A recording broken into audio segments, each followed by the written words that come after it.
Hello and welcome back to Downtime Activities, and welcome back to our single-player Edge of the Empire game. Last we left off, our brave, if foolhardy bounty hunter Riden, the Shistavanen, was just outside the door of what we believe to be the bedchamber of Grakkus the Hutt, the Hutt Lord of Nar Shadaa, and has just been brutalized by a couple of Gamorreans, ending in a bit of an idiot fight, but at the very end of it, there are 2 dead Gamorreans, 1 dead security guard, and 1 battered but alive Riden the bounty hunter. I'm more of a thief than a bounty hunter these days, which I'm not happy about. But. You got to get your start somewhere. And you walk up to this door. Mm-hmm. I guess you wanted to look over... I wanted to look over the Gamorreans and security guard just in case there's like vibro keys or access codes. Like something that in case one of them has something that I need to open the door. The security guard appears to have a access card, like a thing that could be used to open a lot of the doors. I assume you're going to attempt to use it on this. It does still bring up like a prompt to enter some sort of access code as well for this particular door. So you'll have to make a computer's check, but because you have the key, it's going to be a much easier one than it would have been without it. Well, I don't really have any skills in computers. But I guess I'll give it a shot. It's just an easy computer's check, since you have the access card. 1 failure, 1 advantage. You're not able to get the door open. What's the advantage? You tell me. What's the advantage? Well, it doesn't set off an alarm or anything. Yeah. I think is what the advantage is. No alarms. There's no access denied. Whoop, whoop, whoop.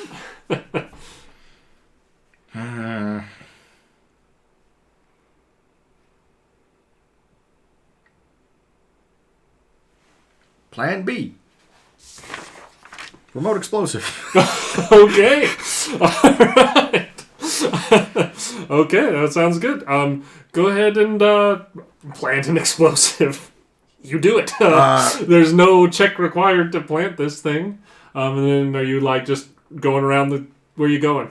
Well, I'd like to find the lift that's on this floor, and shoot the controls to that first, and then I'll duck back into the the bar room. Okay. To get some cover. And you're blowing it. You hear and feel the explosion from around the corner. It seems like it was a hard enough explosive to disable an entire power grid for a giant skyscraper. So it was a pretty big fucking explosion. And if there weren't alarms before, there's alarms now.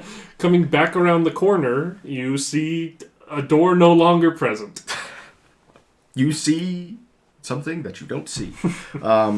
You see a distinct lack of a thing. I'm heading in there at speed. All right, you just move in quickly. I don't have much time at this point. And entering into this, there appears to be a second small bar inside of here with a powered down bar droid inside of it that's kind of tucked into the corner immediately to your left. Straight on, it kind of enters into a fairly opulent looking room. It's a bit garish. It's a bit picture... Have you seen Secondhand Lions? Yes. Oh, yes. One of the best movies of all time. Phenomenal. One of my favorite movies of all time. You know, whenever they're introduce Jasmine in the flashback scene, and she's with all the other harem, and it's the long drapey mesh and colorful, it's that all over inside of this place, and all these massive cushions and pillows and things that it seems very plush and over the top for a giant space slug criminal gangster. You do also see across on the other side of this room a large kind of semicircular hallway that you can clearly tell has things mounted along the walls and stuff along those lines of displays. Okay. That seems to be what I'm after. So I'm headed that way. As you come moving into that hallway, knowing this is the right place, go ahead and give me a cool. Damn. Or should I say, damn bush. It's not a bacon tree. It is a ham bush. Cool check. That's fortunately using my presence. 1 advantage. Is it tied? Does it go to the player, or do we re-roll? It's up to you. Re-roll. Oh. No freebies. 2 successes. I definitely hit the button, right? Because it still just wanted to... All right. Well, but did it move from one green die to the other one? You are first. As you move into this, and as you kind of step into this hallway, a small turret from the ceiling kind of extends and angles down and tracks onto you. And there's a brief moment of it probably scanning you to see if it recognizes you, and it clearly does not. So it's likely going to try and shoot you, but you have a chance to shoot at it first. Heavy blaster rifle. Okay. You don't think the stun setting's a good call here? No, probably not.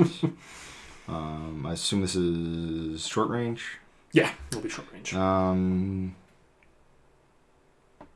don't know how much damage this can take, but I'm not going to do auto fire. I don't think that's... makes a ton of sense. I will aim as well. All right. Because you have quick draw? Well, I'm carrying the heavy blaster rifle. You're just carrying your hand. Okay. There's really no point putting it away once I've blown the door off the hinges. Yeah, that's fair. Bro. 4 success, 3 advantages. Yeah, the turret dead. The turret dead. Well, it starts by taking 15 damage. And then after that, it drops whatever weapon it's holding. It was an ambush. Someone need to call an ambulance, but not for you. Because this turret extends, goes down, tracks over to you, and while it's scanning you, quick pull up the blaster and just destroy this turret immediately. Now that you've kind of stepped into this hallway a little bit better, you can see along the sides here what looks like multiple display cases, display things set into the wall that have these energy fields in front of them that seem somewhat buzzy and menacing. And inside of them you see a multitude of different things. In some you see robes, in some you see books, in some you see what looks like scrap pieces of lightsaber, again with no gemstones or anything inside of them. You do see in one, a little further in and off to the right, there is what looks like an old chest, maybe yay big chest, that is old looking. It's not mechanic, it doesn't have any intelligent locking or anything. That's it looks almost like leather bound, hinged box. And it's kind of set at an angle and opened, and along inside of it you can see a row of gemstones. Is there a master control around here for these security fields? It looks like there is a console back near the front. I guess I'll start with that. Okay. I strongly doubt there's just an off button. There is not just to turn the energy shields off. It looks like you probably would need to know codes or have particular clearance or something to get that to cooperate in such a way. Really quickly, though, also at this point, you hear overhead on some sort of intercom or paging system a voice come on. That will say... Who is this? What's your operating number? That says, "This is Vakril, Chief of Security. I suggest laying down your arms and preparing yourself. We will be there shortly." Prepare yourself. You want me to put on something sexy and lay on the bed? Or,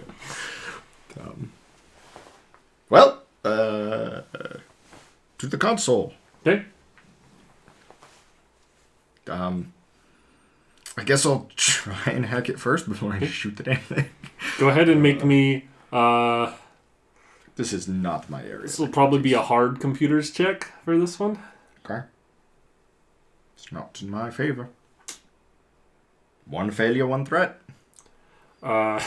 It fails and sets off an alarm for whatever that's worth. I'll take a step back and just shoot the console. Roll me a yellow and a red and tell me what the result is. Boring conversation anyway. One advantage. One advantage. It's so you blast this, and it seems to not necessarily deactivate the shield, but it does seem to do something to the power supply of these ray shields, and they are now flickering. And you think that you have the chance, if you'd like to try and quickly reach in there and grab it, but it does not disable it. What entirely. I will first try instead is hooking it out of there with the integrated ascension gear on my rifle. How does the ascension gear... Isn't it like to hit an object? Isn't it some sort of check? Wouldn't surprise me. But like anything...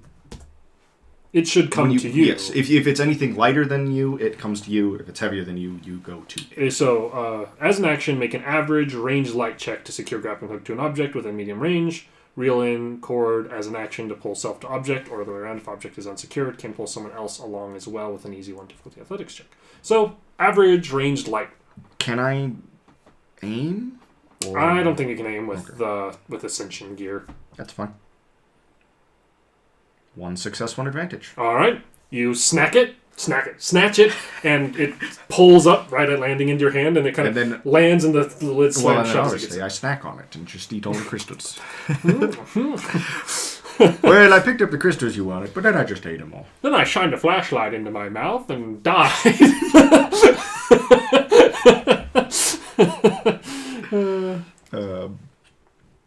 And I am running for my entry point / exit point. I'm considering this. Step 2 is mostly completed. Mm-hmm. I'm on my way to step 3. As fast as physically. As you come running around the corner, you see that like classic before stormtroopers walk into a door, like a spark going up along. They're like having to cut into this part of through the elevator shaft. It appears. Thank God, I bought myself a few moments. It seems like you've bought yourself enough time that they were doing that instead of standing in this hall as you walked into it. So you round the corner as this is going off, and you hear like a thud noise behind you as you do so, and I assume are making a break for the hole that you left behind. It is kind of up in a ceiling corner. Integrated ascension kit. Yep, same thing. Go ahead and make an average range light. 1 success, 2 threats. 1 success, 2 threats. As you get to the top, you hook and it pulls you up, and you get up through there as you hear like heavy footfalls moving into the room of multiple people. Without hesitation, I dive off the nearest edge of the roof. This isn't you just happen to be on the nearest edge of the roof. You dive off. And you swear as you like are diving down, you see like blinds, like someone like put blinds open and look out of them as you fly down past the window and along the side of this tower. You're luckily, because of the nature of this structure... somebody doesn't just Obi-Wan Kenobi me and just dive through the window and grab onto the other way down. It is unfortunately Dura, or what is it? Transpara steel. So if they attempted to do that, it would probably result in them like giving themselves a concussion. That's what makes it so much more impressive when he does it. Yeah, that's true. But yeah, there's definitely like a damn kids set of eyes as you go flying down, and luckily because of the nature of the structure, how it has like a wider top, you're not like going right along the side of this tower and have like an easy time of bumping into it. Like you have some distance from the tower itself, but you are approaching quickly the main floor, which is much wider than the roof. That's not the worst thing in the world. I'd like to make it as far down as I can, and then trigger that gravity setup. Go ahead and make me another easy vigilance. Oh no, I have to roll again. Yeah, you do great until you actually have to roll. 1 success, 1 advantage, 1 triumph. It's elegant. It's well done. It's well timed. It's more or less quiet. You land on the roof of a section over a wall, so it doesn't like make a noise underneath for people to know roughly where you landed. Everything that could go right with it goes right with this landing. Take it off at a dead sprint. You start hauling down this area, and You're outside of the building, so you don't know just how riled it up is inside, but you're thinking it's probably pretty riled up inside of there right around now. And you run off to get to the edge of this rooftop, and because of that previous triumph, we'll say that this nearest edge just happens to be like right above a street that leads right to the alley that Skull is tucked in. Is this a high enough rooftop that I'm going to need to use this gear again, or can I? You think you could use it or the Ascension gear? Like you could like hook the Ascension and like lower yourself down. I think just bailing off and. It seems like it's low and it's close enough that like even if you mess up, it's not going to be like a deadly mess up. But go ahead and give me another easy vigilance just for the timing to jump off of this roof. 1 failure, 1 advantage. Okay. So you don't land very smooth, and I'll go ahead and say that you will take 2 strain from the landing. But you land keeping your momentum. You're like, that could have not shook me as much as it did if I like rolled into it, but then I'd be like on my back or on my stomach instead of still on the move. Well,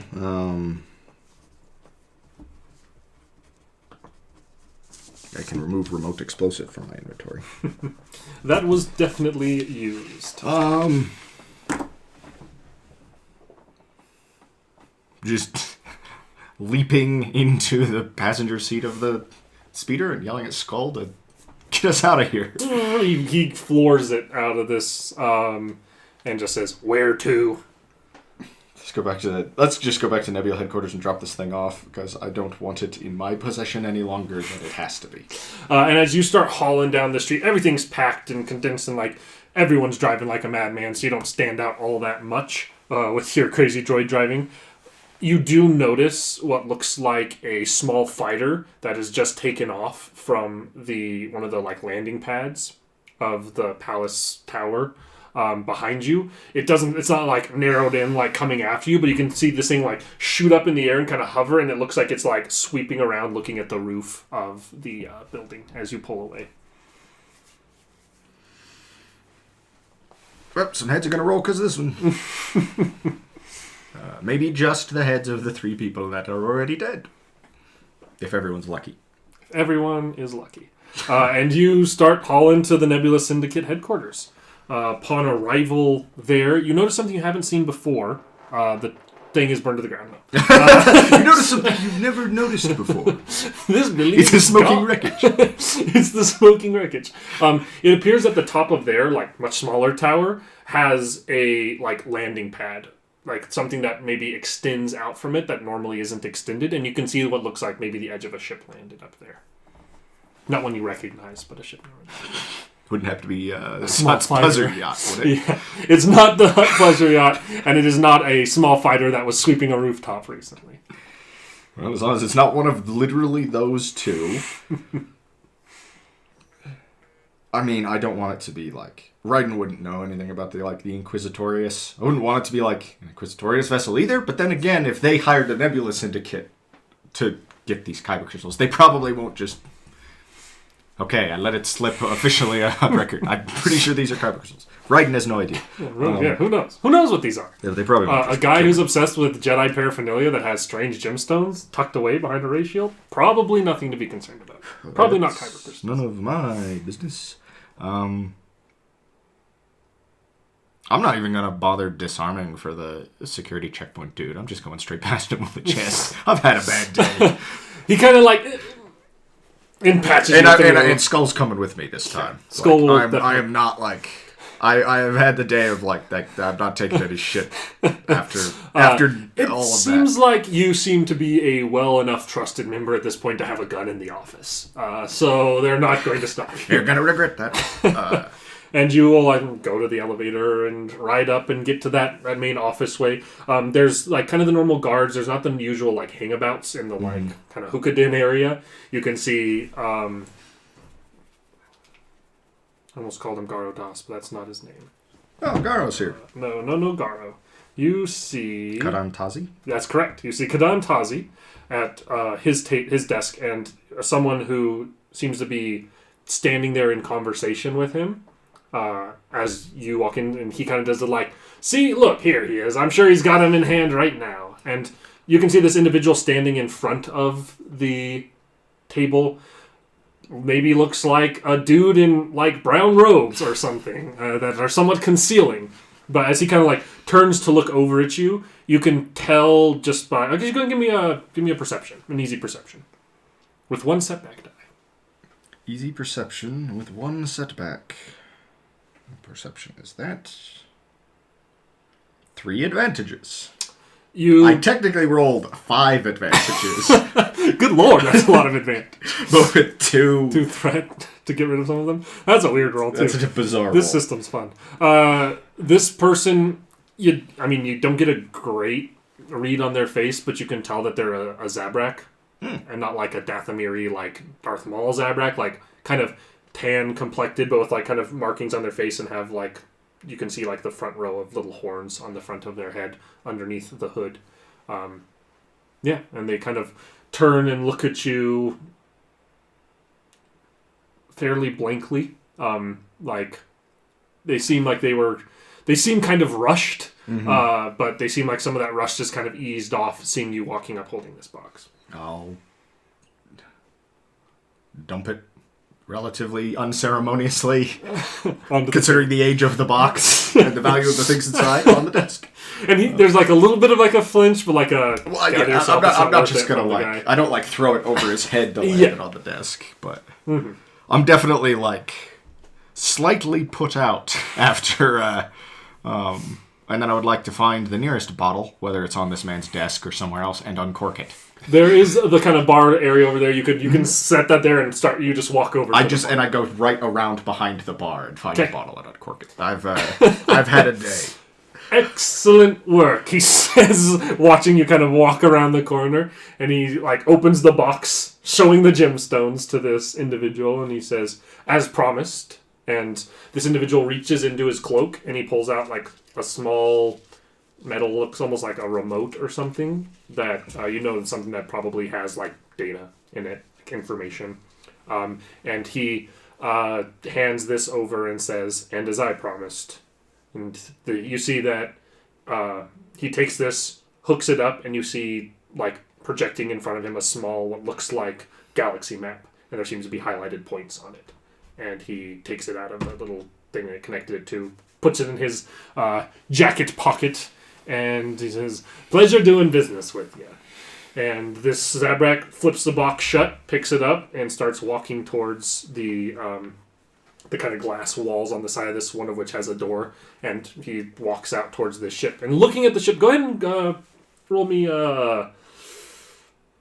You can call it skullduggery, or not skullduggery, knowledge underworld or streetwise. Either one. We'll call it just like an easy one. I'm going to do streetwise, because that's better for me.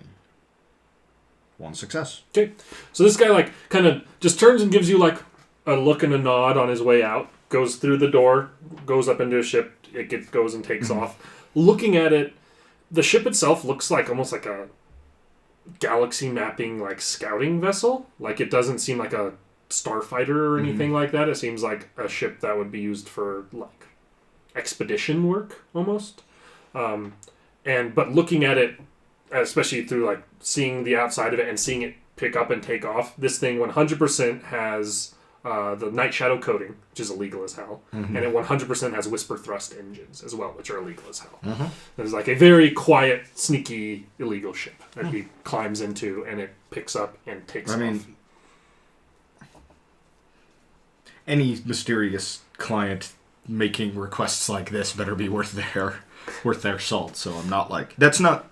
It's not something surprising. It's not like it it's because you've seen both of those things once or twice before. Maybe like someone had them and had Garo install them on their ship or whatever else. But like clearly, this is a person who doesn't like to be followed around and is willing to break laws to do it.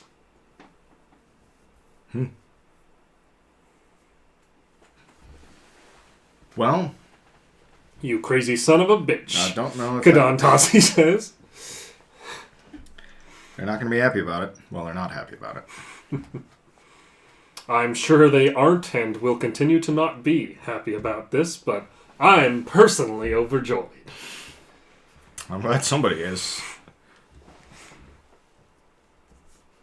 That being said, Your payment, of course, is ready for you here. I'm sure this goes without saying, but lying low or getting off-world would be a good option for you in the immediate future. Yeah, I was kind of planning on it anyway. You have a bad habit of picking the wrong fights. There's the Duros face doesn't show emotion very much at all. Like there's a slight curl to the edge of the lips, but he says that I know exactly what I'm doing, and you, I'm sure, have done a good job of not getting our name on this most recent job. So hopefully that doesn't come crashing down on me at all. Well, I'd like it if it didn't come crashing down on anybody. And he kind of says, fortunately, the nature of the business, I wouldn't be surprised if they've got something on you from doing this job. So getting off-world as soon as possible would be your best bet for them not tracking you down, at least not immediately. Yeah, I was already planning on it.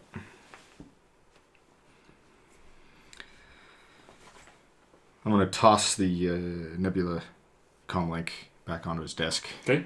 And tell him, I appreciate I appreciate the gainful employment. They certainly pay well, but if you ever need anything done, look up somebody else. He kind of looks down, looks up at you, and is like, "You sure you don't want to keep it with you, just in case?" I would like to maintain my distance from all the stunts you've pulled as much as possible. And he turns and he picks up a briefcase, a vibro briefcase. Everything's vibro. They do the classic Star Wars, the classic movie thing where they open it to show all the kids inside and everything just goes going out.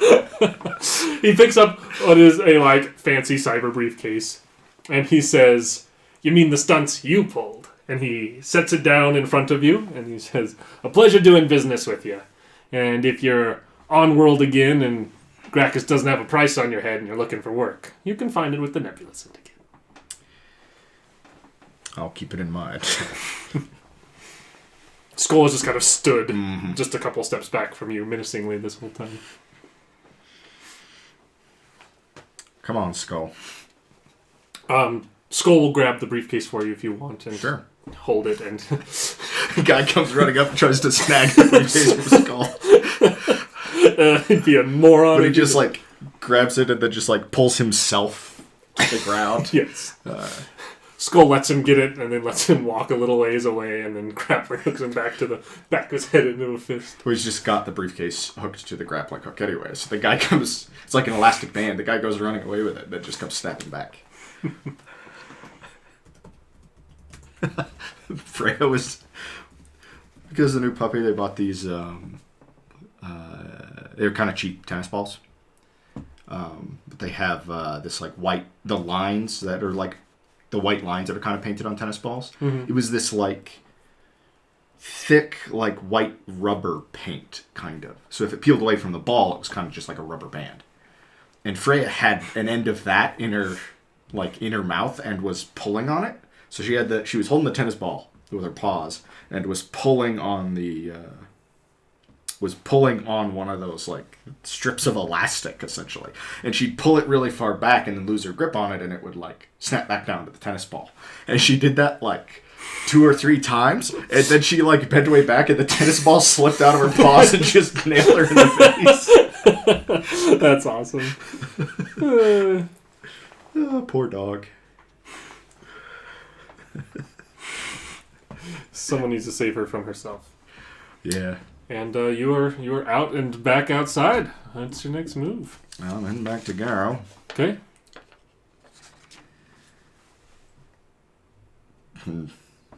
I guess, to some degrees, my next move is going to depend on how much monies I has.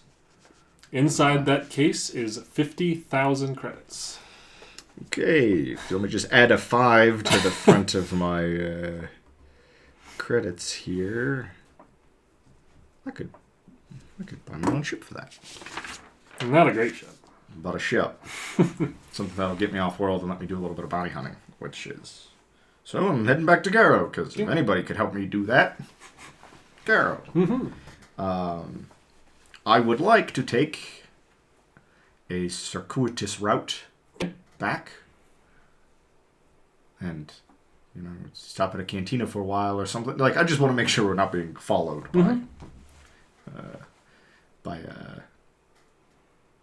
I shot one I shot one in the last session. The elephant nose dude. Kubaz. Yeah. Kubaz. I want to make sure there's not like a Kubaz following whatever me the through blue streets elephants are called. The ugly, gross, hairy, nasty elephant people. I just want to make sure there's not one of those following me around through the streets. Not that you notice. Cool. You can take a circuitous route, take your time, and eventually make it back to Garo's shipyard. And you do so many credits richer, and... Oh, I'm gonna buy a couple stim packs as well on the drive home. Okay. I'll just buy another 2 stim packs.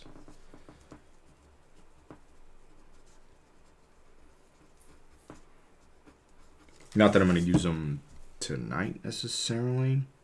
Although how many wounds do you get back? Do you get back one at a time or 1 per day? 1 per day. Unless you get a medicine check done on you by somebody. Which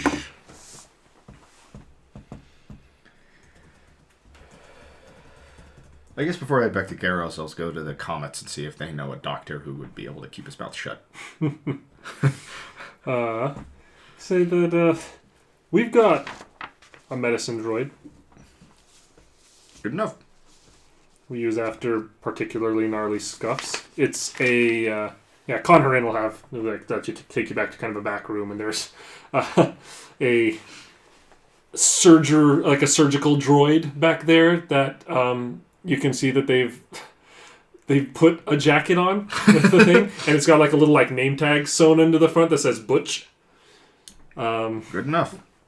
And Butch will take care of you. And he will... Guess, you probably have a thing up on the healing.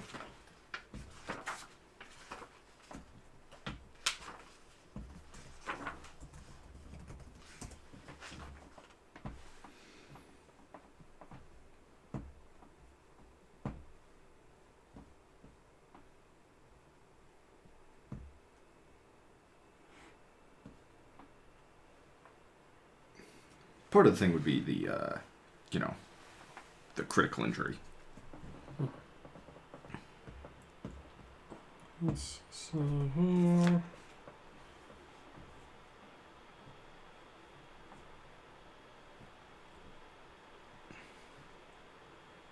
Ooh. He will be able to heal your critical injury, as well as 3 wounds. And will also administer some medical supplies as well.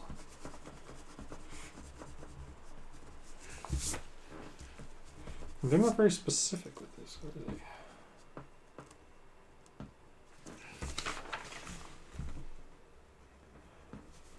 He'll administer some Bacta, which will increase your natural healing over time as well. So we'll say for the sake of that, you'll heal 3 per night instead of 1 for the next 3 nights.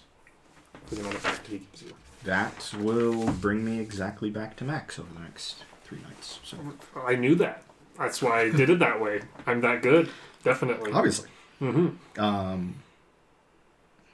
Yeah. Then I'll head back to Garros now that I'm not just And Conharin, as all this surgical droid Butch is in there working on you, he will kind of walk up and looks like you got into some sort of a scrap. What happened?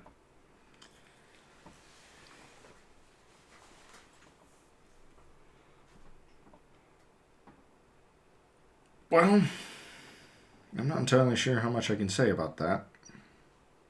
I know the Syndicate supplies the spice that you guys run and everything else, but just be careful around them. They have a bad habit of picking tough fights. Or getting people to pick tough fights for them. I'm just going to smirk him. Well, I have a lot of respect for someone who picks a fight, especially a tough one. That said, I've noticed that the Nebula Syndicate certainly seems to be trying to expand their operations fairly aggressively. Just watch your backs. I'm not going to be around to do it for you. You getting off Moon? I think it's about time. After today. You really did stir some shit up, huh? Yeah. This wouldn't have anything to do with Grakkus's tower, would it?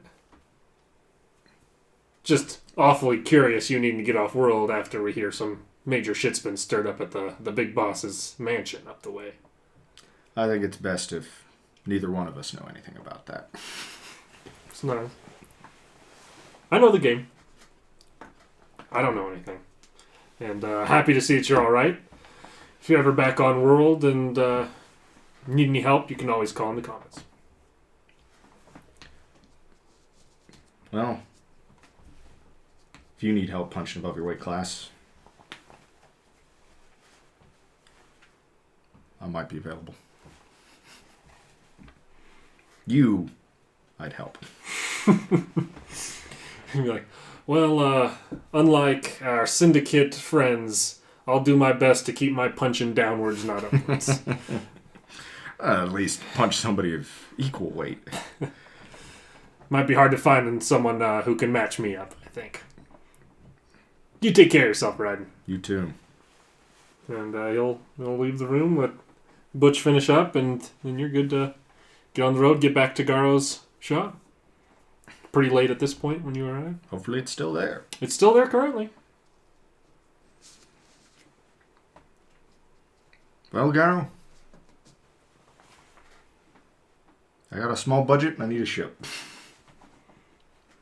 It's gonna get you for a second and be like, what for? I think I'm headed off in Nar Shadaa. Getting off world, huh? There's plenty of bounty stunt around here, but I'd rather. There's a big galaxy out there. And if you want to make a name for yourself, I think it's better to get a real start somewhere that's not this scumball of a moon. I'll tell you what.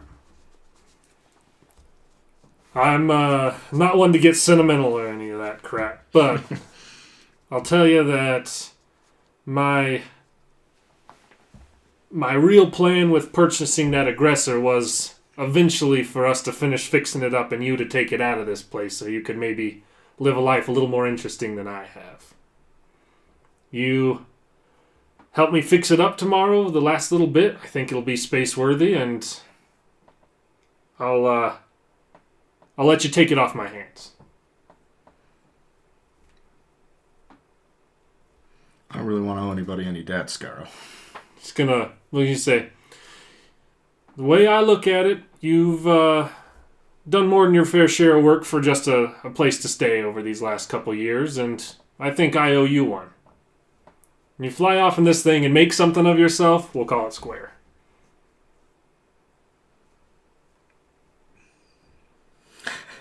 Moments where Wright begins to doubt his whole worldview of Predator and Prey. How dare you do this? Feelings! Oh. Bumping stuff. Yeah, we're both still on camera. Neither one of us is sideways now once you bump the table? Not that I can tell.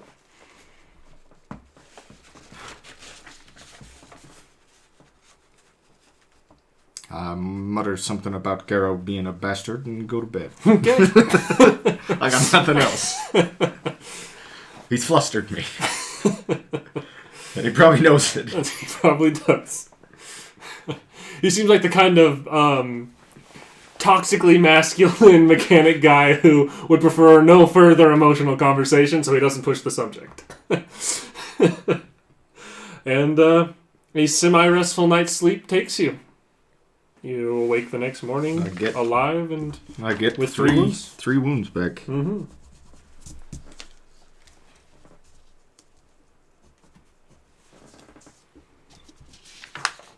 Yay! And you have like some like lined bandages along the like deep cuts from the vibro axes, and it's like back to soaked bandaging that he's had to just keep on the next couple days, and that's what'll make it the next 2 days do the same thing for you.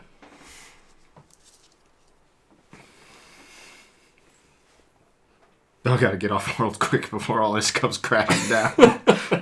I realize as I wake up. And you wake up fairly early, and Garo's already... He has the aggressor no longer, like, in, like, one of the garages. It's out kind of centrally in the shipyard, and he's out there working on it early in the morning. Oh. Skull is out there, too, holding shit for him. And he's like, grab me the vibro spanner. No, the vibro spanner. That one! Not that one, that one! No, this goes here. That one goes there. As, he tries his best to be helpful, but doesn't have a whole lot of mechanical knowledge. Which for some reason reminds me of what I think is one of my favorite moments where he's like, they're again trying to fix the hyperdrive in episode 5 where they're being chased, and he's like, he's got that like case of tools that's just sitting on the edge of the like mechanics access way above him. He's trying to work it, and they like something bumps and that like thing of tools, and you just hear him scream, but then he immediately pops up and he's just like, that wasn't blaster fire.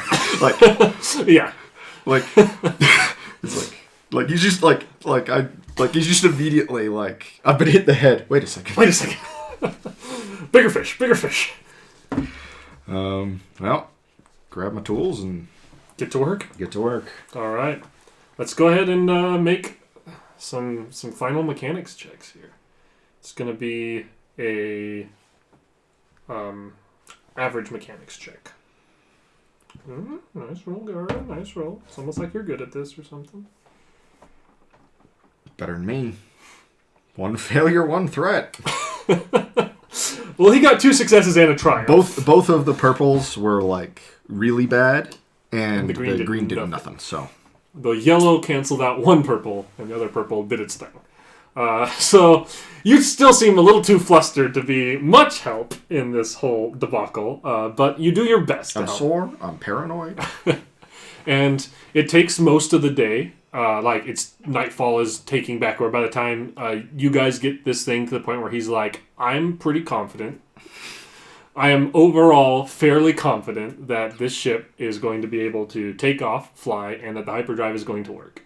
Yeah, here's where it's revealed that the Hutts got to Garo first. And, he planted a bomb. It's all an elaborate.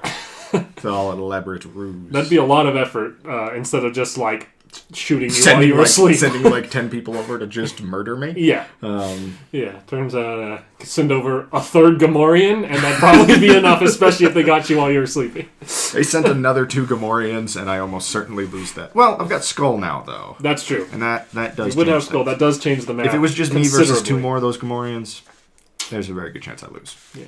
Unless I get very lucky. Well, I'll move what few things I own into the ship. I haven't come up with a name for it yet.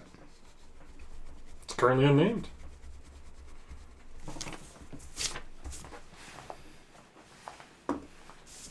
And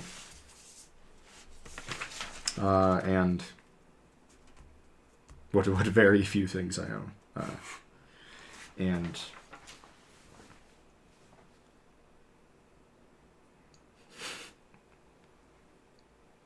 I'm not good at goodbyes, so I have no idea what to say to Garo.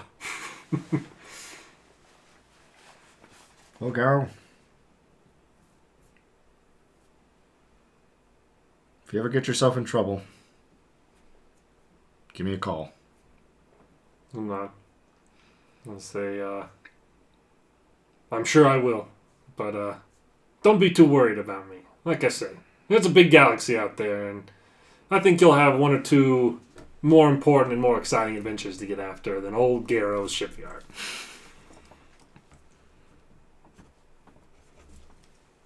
You take care of that ship.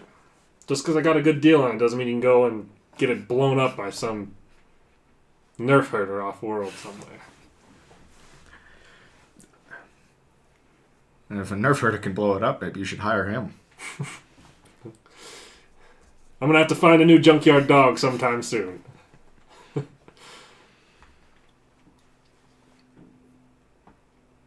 Without another word, I'm like it's like thinking about saying something else. You just eventually turn around and walk into the ship. Okay, you walk up into the ship. It is still interior is still skeletal, but it is. You go up and the bridge closes up behind you as you go up to the ship. I assume with Skull in tow. You'll assume the co-pilot chair, and you kind of can glance out the front cockpit of this thing, and Garrow's standing there with both of his sets of arms crossed, watching as the ship, picks up off the ground and takes off into the night sky. Do you have an idea of where you're wanting to head from here? To start with, at least. I mean, I've probably got enough money to get it refitted a little bit. Obviously, Nar Shadaa wouldn't have been a terrible place to do that. Well... except for extraneous circumstances. Turns out it'd actually be a terrible place to get it. So, I'd like to head for somewhere else, preferably in the Outer Rim, although mid-rim or colonies or something's fine too. Just that, like, a shipyard where I can get good work done, where I'm not going to be, like, A, gouged for prices, or B, like, draw a ton of attention to myself. It might have to be somewhere else a little... I mean, obviously we make jokes about every Star Wars thing taking place on Tatooine. Some place like Mos Eisley isn't the worst place, or Anchorhead, just because, like... Just a place where it's like, yes, I'm getting this rigged up as a bounty hunter ship, and people aren't going to be like, this seems sketchy. You think that as far as for getting outfitting done on your ship, that would be a bit more unscrupulous outfitting done? Like, you think that you could go to Mon Cala, and that's pretty far on the Outer Rim, and that's a very well-known shipbuilding and customizing world, and a little more... I mean, you could definitely find scummier things there, but it'd be a little more, like, up and up kind of work on ships. You could definitely... Everything's available on Tatooine, right? So you could definitely go that way. The other world that you would know of... the only other world I would think you would know of for that kind of a thing would be... Socorro, which is a little... further. It's kind of out near Tatooine. I think it's known primarily as like a world where a bunch of Bothans hang out, and it's kind of a like literally it's like a smuggler's planet. Like the entire thing is like it's like a very dark planet that's like mostly pirate bays and smuggler, like not so much pirates like pillaging, but it's like mostly smugglers are there, but there's pretty robust ship customizing and building out there specifically by smugglers. Let's do... Well, at least as far as just getting the inside rebuilt and kind of fitted out, because I that sounds awesome for, like, if I wanted to go, like, the whisper thrust engines and that kind of stuff would be that'd be the place to do that. But for, like, just kind of, like, legitimate, like, finishing out the interior of the ship, let's start with Mon Cala, I think. Okay. And it is, like... where the Mon Calamari are from. Yeah, it's a water world. So let's go hang out with the fish people. Yeah, it's the Quarren and Mon Cala homeworld. And you get out out of atmosphere of this moon, and you are... Luckily, you don't have to make any checks here because this thing does have an astrogation computer to like steer you in the right direction of where you're trying to go. And you... Don't worry, Skull, I know exactly how to get there. Just punch it in the right direction. Somehow end up on Coruscant. You leave from Little Coruscant, land on Big Coruscant. Asking for directions. And you blast out towards the Outer Rim. The ship feels a little shaky in hyperspace. Like, you've probably done hyperspace travel before, and this feels a little unsettling. It seems like the ship... It's a little duct taped together, but it seems to hold up through hyperspace. As you come out into the system that Mon Cala is in, however, your ship kind of sputters, and you see, and power starts to go out as it comes out of hyperspeed. God damn it, go! You're definitely far enough away from worlds that you don't think you could really patch over to them communicating-wise yet, and the ship seems to be losing power and losing thrust. I'd like to spend about 30 seconds punching the console. Okay. It feels good. And then grab my tools and head into the back. Okay, you head back towards the engine compartment. You open the door and smoke comes billowing out of it. Shoddy mechanic. Even though I also was doing mechanics checks on this ship. Obviously, it's Grakkus' fault. Of course. Let's get stuck into this, I guess.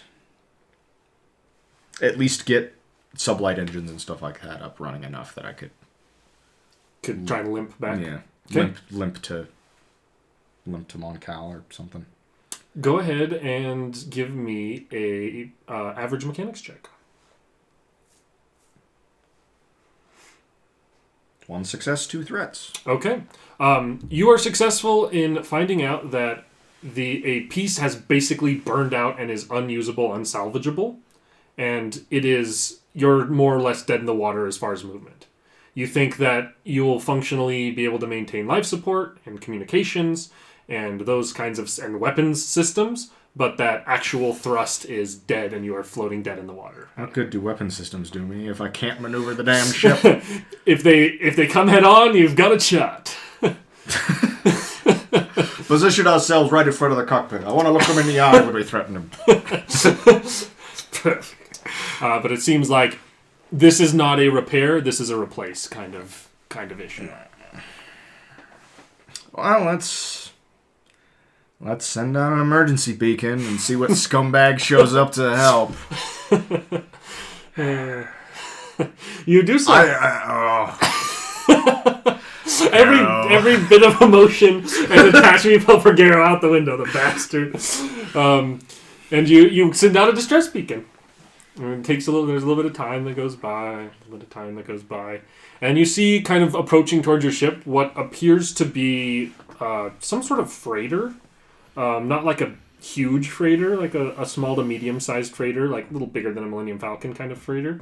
And it is, just so you can get a view of it, to know what you're looking at, it is an HT-2200.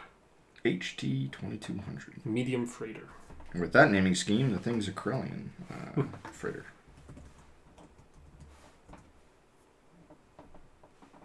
HT-2200 medium freighter. Boxy. Mm-hmm. You can also tell, though, that those two large boxes. If you kind of look at the floor plan for that kind of a ship, there's that metal ramp piece that goes in between the two large boxes on the front of it. Mm-hmm.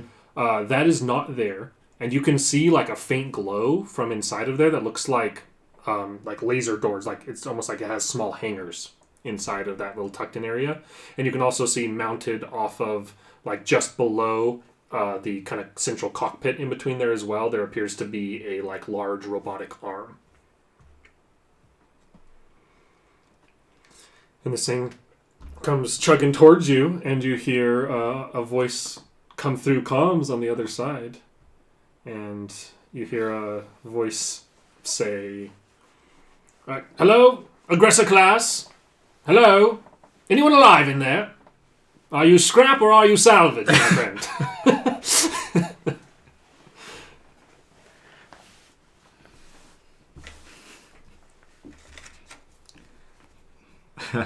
How to respond?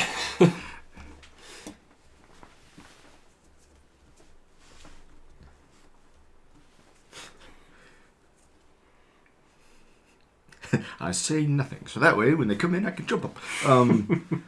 I'll tell them we're alive. What is your name, sir? Riden. Riden. A pleasure to meet you, good sir. A pleasure indeed.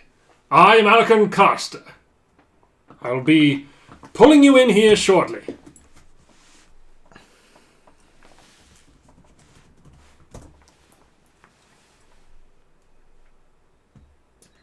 1 second. That fighter of yours is a little large to fit in the hangars, but I should be able to position you to where you can dock with us. One moment. And this large freighter is going to kind of hover around to where it's going to go up above you. And you see this arm kind of extend down from it. And it's more or less going to like clamp onto your ship and position you up underneath one of these large like freight crates on the side. And it hooks up to where like the top hatch of your ship is mounts to like a bottom one on that crate, and they seal together. I'm just gonna over the comms again. You hear. Now I'm trusting you here that you're not any sort of pirate or trickerer of any sort, and that you're not going to be holding a blaster on the other side of this door. And I'll have you trust me to do the same, as I could have very easily just, I don't know, done something to steal what's left of your ship. I mean you no ill will. I hope you do this. You mean me none as well. I mean, I wasn't suspicious till he started talking like that. But I will keep a hand on my blaster, but I'm not going to just be pointing it at the door. Free, sucker!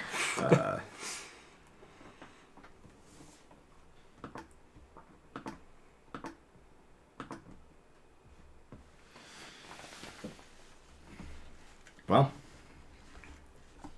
let's head up. Let's head up the ladder and see. That goes up to there. Door opens and you walk out to see, standing in this room, a human who is wearing what I would describe as a cavalry hat, like a brimmed hat that has like a folded up side, a pair of spacer goggles, and has a large curled mustache. Standing on one side of him is a droid that's hard to pin exactly what kind of droid it is. It's somewhere between like a combat model and a protocol droid. Like it seems fairly functional in its movement, but it's very humanoid in its shape, and it has what almost looks like a med kit, almost like an emergency medical kit, like attached to the front of its chest, and it has a blaster on its side. And you also see a greasy looking Doug on the other side of him. Probably a good mechanic if it's a greasy Doug. Fair to assume he's a good mechanic, pilot, or both. And as you walk in, he extends a gloved hand to you and says, "Greetings, as I said, Alakun Costa. Riden, this is Skull. Welcome to the Freedom," as he reaches hands. Yeah. Is that a B-2 battle droid? Was. Quite the specimen. This is, excuse me, pardon my rudeness. And he comes over and he shakes the hand of Skull, who kind of extends, he's like, quite a firm grip, this one. This is SARD 561, and this is Driggerkrung. Okay. And you kind of bows with his leg hands extended, and SARD 561 just kind of gives a little nod. Says, "'Twould appear that you are a bit stuck in space out here, as it were." SARD 561. Like, it's almost Sergeant. Almost. With him saying SARD 561, go ahead and give me mechanics. We'll call it an average mechanics check. Oh, great. I've been doing great on average mechanics checks recently.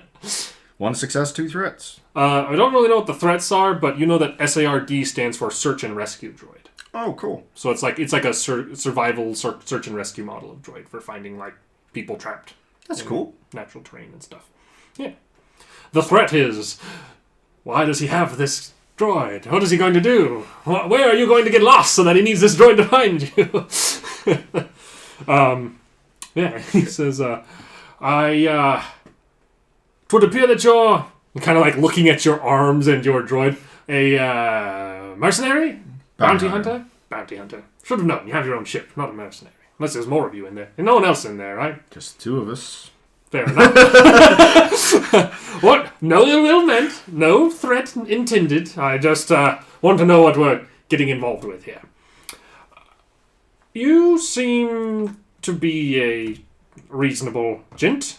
What's wrong with your ship? May mind me asking? And I'll tell him the part that's burnt out. Well, pretty close to Mon Cala. Not a bad place to get that replaced. I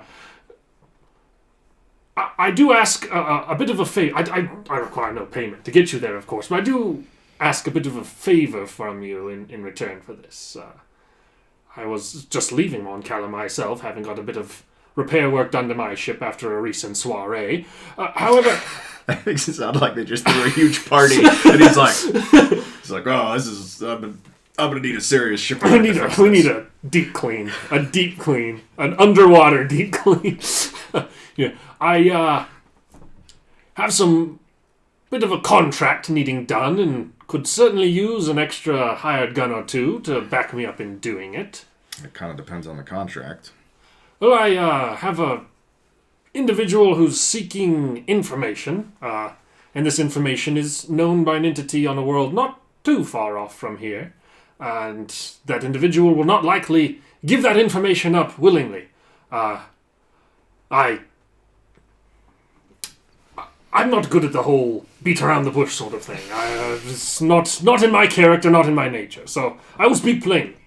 A mysterious individual has hired me to extract a brain from a Baoma monk.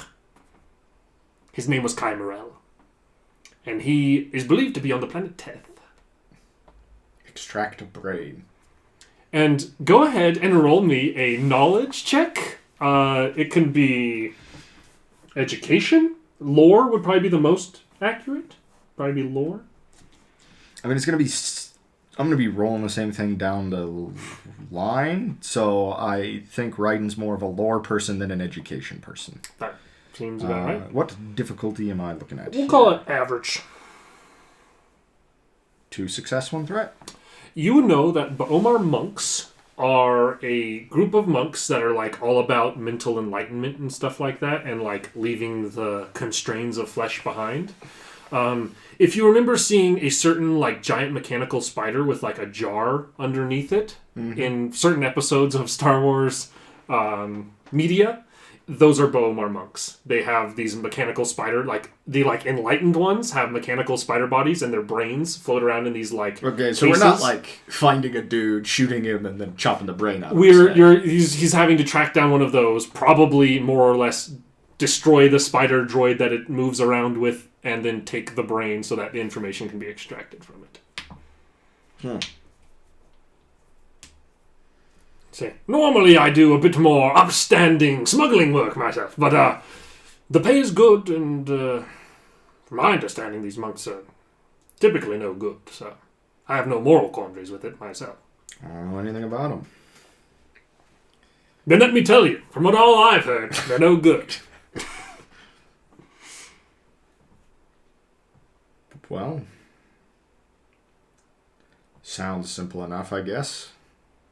It will require us to take a bit of adventure away from this system to a nearby one, but it is certainly...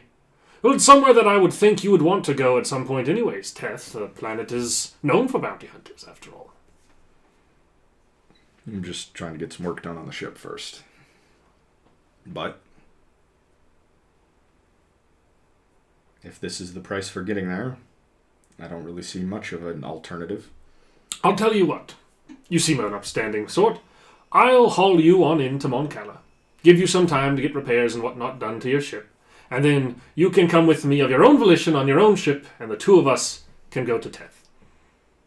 Fair enough. He extends the hand out again to shake yours. Pleasure doing business. Appreciate the help and all that fun, good stuff. Make yourself at home. And we should be arriving in Mon Cala shortly, of course. And inside of this, you can see that this is like a little hangar, and that across there's a second hangar, and you can see a small fighter parked inside of the other one. This one seems to be currently empty. And you can also see in the other one, like just around the corner in the other one, what appears to be like more or less like a speeder truck. It's also parked over there. And the other one's kind of being used as a garage. Pretty well kitted out. Mm-hmm. And he will haul you on over to Mon Cala. And arriving on the rainy, wet ocean world, there is above ground, like above water structures and stuff like that are almost entirely Mon Calamari ones. The Corans are all like weird recluses who live down deep. But he lands on one of the larger Mon Cala shipyard areas and lowers your ship there, and then parks somewhere kind of nearby on a different shipyard. And you are on Mon Cala and have some time to track down and do what you want to do with your ship. It might be a decent place for us to stop this episode and let you kind of off camera decide what all work you want to get done here, and then kind of discuss it at the start of the next episode. And you have a new job on the horizon with this strange Alucard character, and I having a hard time getting a read on him, to be honest. He's a hard fella to get a read on. He's an eccentric. Very eccentric. He seems like the kind of guy, though, that like probably used to have 100 more credits in his pocket. And if that makes sense to anybody, I'm proud of you. I'm proud of you, whoever you are. Whoever you are, nice. Okay. All right. And that's where we'll stop this episode, and we will see you all in the next one. Thanks for watching, everybody.